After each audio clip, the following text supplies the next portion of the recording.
वो डांट तर्क वितर्क है, ये सारे के सारे समाप्त हो जाए। इसलिए उसको अंदर से देखिए, उसे अंदर से जानिए, क्योंकि वो देखने का विषय है। और भगत प्रेमियों, ऐसी गुहार, ऐसी प्रार्थना करते हैं वो भक्त जो उस ईश्वर, उस परमात्मा को देखने की जिज्ञासा रखते हैं, उसका दर्शन करना चाहते हैं, उसको अपने घट के अंदर देखना चाहते हैं। और उसको देखने के लिए वो अपने प्रभु के आगे ये प्रार्थना करते कि हम अल्प बुद्धि जीव है, प्रभु हम पर करुणा करो, दया करो, हमारे जीवन में ऐसे सदगुरु को भेजो जिसकी कृपा के द्वारा हम अपने घट के अंदर आपका दर्शन कर सके। और अपने भावों की अभिव्यक्ति कैसे करते हैं, आइए हम श्रवण करते हैं।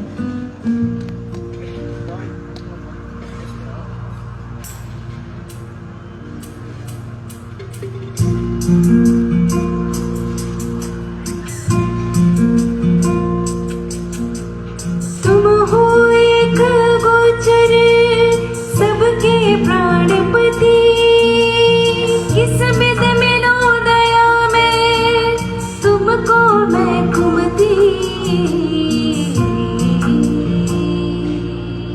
हम अल्पमति,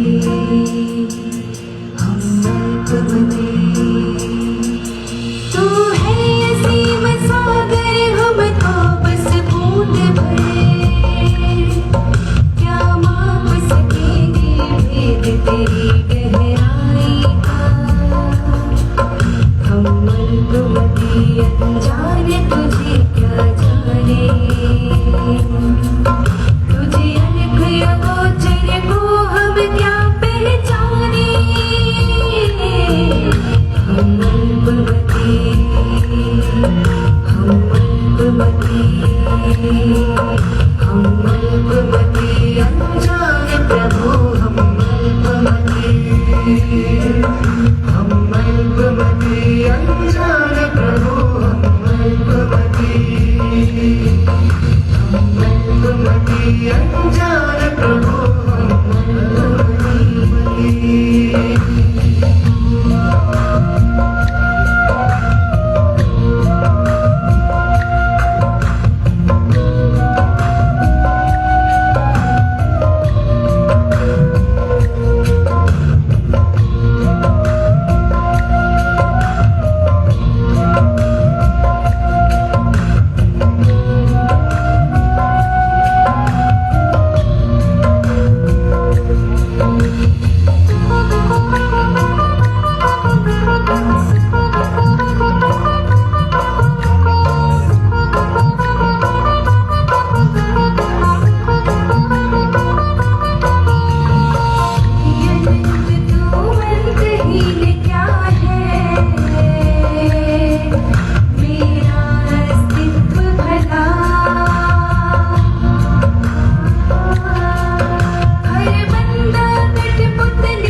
दक्ष जो बुद्धि का प्रतीक है, उस ईश्वर उस परमात्मा को पाने के लिए अपनी बुद्धि मत लड़ाइए। हमारे शास्त्र कहते हैं ऐसे संत सदगुरु के पास जाइए, अपने प्रश्न रखिए, अपनी जिज्ञासाएं रखिए, जैसे राजा परीक्षित जी श्री सुखदेव मुनि महाराज जी के समक्ष रख रहे हैं। और वो केवल आपको कथा कहानियां ना सुनाए, अपितु जिस ईश्वर जिस परमात्मा की वो चर्चा कर रहे हैं, उस ईश्वर उस परमात्मा का दर्शन भी आपके घट के अंदर करवा दे, क्योंकि ईश्वर है और उसे देखा जा सकता है। शर्त यह है कि आपके जीवन में एक ऐसा सद्गुरु होना चाहिए जो आपके घट के अंदर उस ईश्वर का साक्षात्कार करवाए। ऐसे सत्य की खोज की। और इस मंच से अगर ये बात, इतनी बड़ी बात, ईश्वर दर्शन करने की बात, अगर इस मंच से हम आपके समक्ष, आपके क्षेत्र में आकर कह रहे हैं, तो भगवत प्रेमियों, ये कोई हम आपको भ्रमित करने के लिए नहीं कह रहे हैं, ये हम कोई आपको रट कर नहीं कह रहे, ये हमारा डिवाइन एक्सपीरियंस है, ये हमारा दिव्य अनुभव है। हमने अपने घट के अंदर ईश्वर देखा है, प्रकाश रूप में देखा है, नाना प्रकार की उनकी अनुभूतियां की है अपने गुरुदेव सर श्री आशुतोष महाराज जी की कृपा से। इसलिए आपको बताने आए हैं कि आप भी कर सकते हैं, क्योंकि ये जीवन मिला ही इसके लिए। लेकिन दक्ष प्रजापति आज महादेव को समझ नहीं पा रहा, इसलिए यज्ञ का आयोजन कर दिया, तीनों लोगों को निमंत्रण दे दिया, लेकिन महादेव को और सती मां को उन्होंने निमंत्रण नहीं दिया। जब समस्त देवता अपने परिवार सहित वाहनों पर सवार होकर दक्ष प्रजापति के यज्ञ की ओर प्रस्थान कर रहे हैं, और नारद जी भी आकर मां सती को बताते हैं, तो मां सती के अंदर भी अपने पिता के यहाँ सम्मिलित होने की इच्छा उत्पन्न होती है। महादेव जो ध्यान में बैठे थे, उनके समीप गई और जाकर कहने लगी, हे महादेव, मेरे पिताश्री यज्ञ कर रहे हैं, सभी वहां पर जा रहे हैं, मेरी भी हार्दिक अभिलाषा है कि मैं भी वहां पर चलूं। विवाह के उपरांत जैसे नव विवाहिता अपने पति के साथ अपने मायके जाती है, अपने प्रियजनों से भेंट करने के लिए, मेरी भी इच्छा है कि मैं आपके साथ अपने पिता के यज्ञ में सम्मिलित हूं, अपनी भगिनियों को अपनी माता से भेंट कर। महादेव कहने लगे, सती, हम अवश्य चलते, लेकिन दक्ष प्रजापति ने हमें निमंत्रण नहीं दिया। सती ने कहा, भोलेनाथ, भला हमें निमंत्रण की क्या आवश्यकता है? एक पुत्री को पिता के घर से किसी प्रकार के निमंत्रण की आवश्यकता नहीं होती है। अरे भोलेनाथ, आप तो भोले ही रहेंगे। अरे एक पुत्री बिना निमंत्रण के भी अपने पिता के घर जा सकती है। महादेव ने कहा, नहीं सती, अगर वो हमें बुलाने के योग्य समझते तो हमें निमंत्रण भेज देते, लेकिन हम बिना निमंत्रण के वहां नहीं जाएंगे, क्योंकि अगर हम बिना निमंत्रण के वहां जाएंगे, दक्ष प्रजापति क्रोधित हो जाएंगे, और क्रोधित अवस्था में किया हुआ यज्ञ कभी फलीभूत नहीं होगा। सती ने कहा, लगता है आप मेरे प्रियजनों से प्रेम नहीं करते। भोलेनाथ ने कहा, ये मेरा प्रेम ही है सती, इसलिए मैं तुम्हें वहां जाने से रोक रहा हूं। सती ने कहा, ये कैसा प्रेम है? इसलिए महादेव, मैं तो जरूर जाऊंगी। भोलेनाथ ने कहा, नहीं सती, तुम नहीं जाओगी, क्योंकि वहां जाने से तुम्हारा अहित हो सकता। सती ने कहा, मेरा अहित, और वो भी पिताश्री के घर में जाकर? नहीं भोलेनाथ, आप ये बात उचित नहीं कह रहे हैं। महादेव ने कहा कि क्या मेरा इतना कह देना पर्याप्त नहीं है सती तुम्हारे लिए? सती ने कहा, पर महादेव, आप ये अनुचित कह रहे हैं। भला पिता के घर में एक पुत्री का अहित कैसे हो सकता है? भगवान भोलेनाथ ने कहा, सती, क्योंकि हम कह रहे हैं वहां जाने पर अहित ही होगा तुम्हारा, इसलिए तुम नहीं जाओगी। हो सती ने कहा, मैं तो अवश्य जाऊंगी, आपको चलना है तो चलिए, अन्यथा मत जाइए। और ये क्या आपने बार बार अहित अहित लगा रखी है? तो ठीक है महादेव, अगर एक पुत्री का पिता के घर में जाने से अहित होगा, तो जब मेरा वहां अहित हो जाए तब आप आइएगा, उससे पहले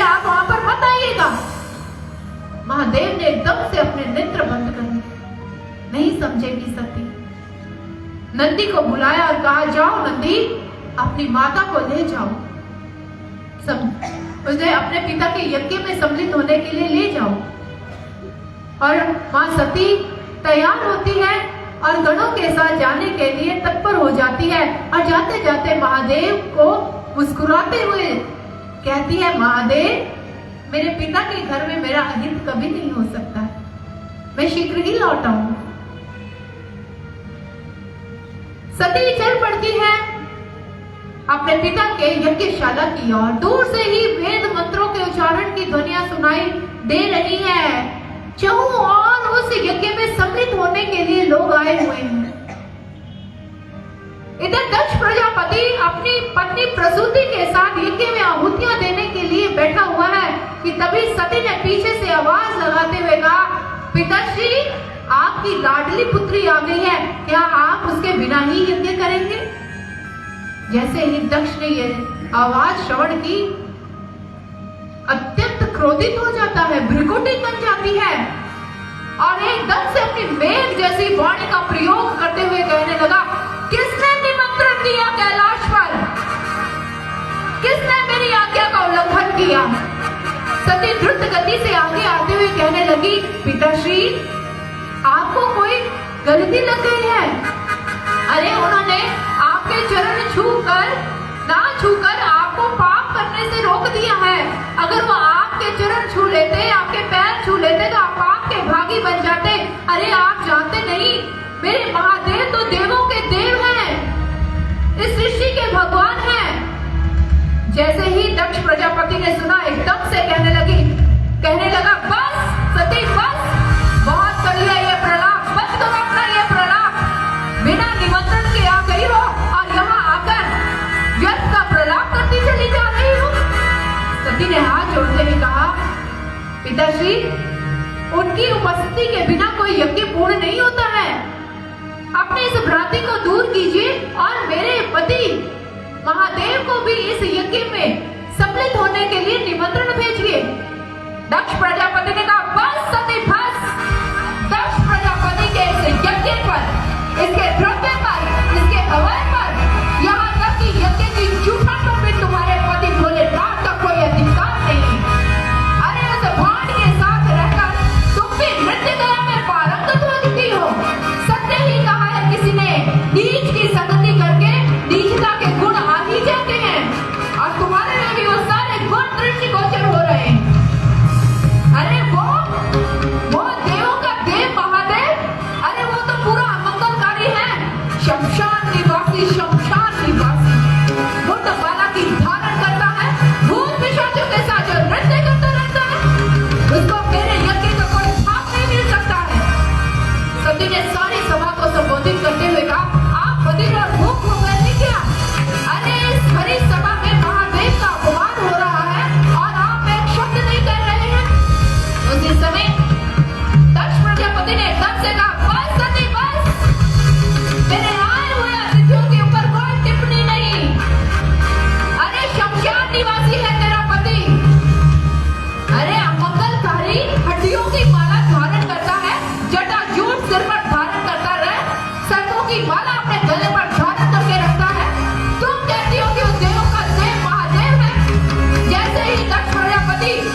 लेकिन मैं ही अपने प्रभु की बातों को समझ ना पाई, मैं ही जान ना पाई। क्षमा तो मुझे महादेव से मांगनी है।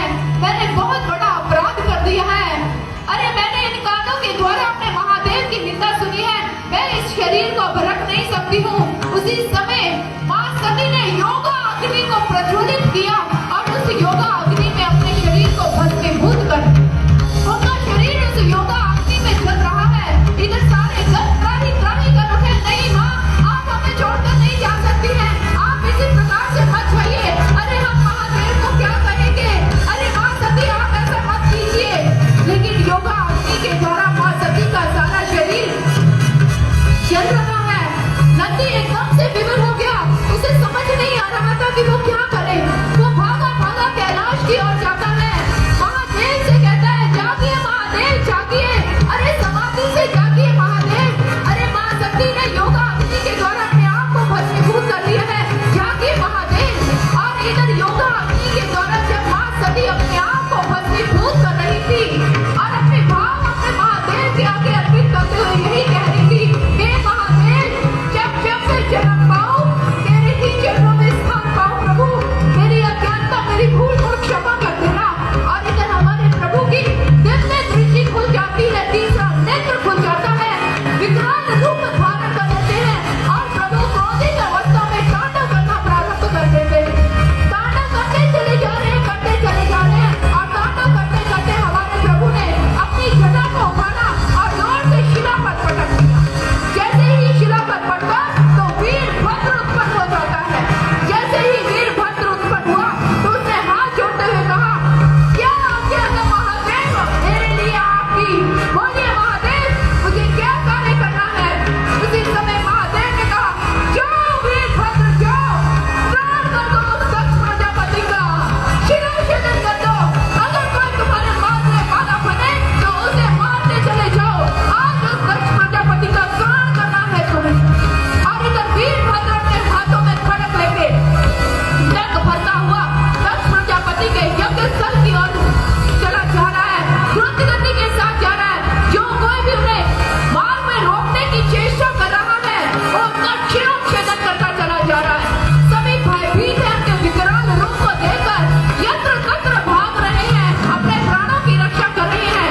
और जैसे ही वीरभद्र दक्ष प्रजापति के पास पहुंचा तो दक्ष प्रजापति ने एकदम से कहा, तो कौन हो तुम? मैं पूछता हूँ, मेरे यज्ञ में सम्मिलित होने की तुमने चेष्टा ही कैसे की? कौन हो तुम? तो उस समय वीरभद्र अपना परिचय दक्ष प्रजापति को किस प्रकार से देता है, आइए वीरभद्र के उन्हीं भावों का हम भी श्रवण करते हैं।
और मुक्त करने के लिए जन्मा हूँ।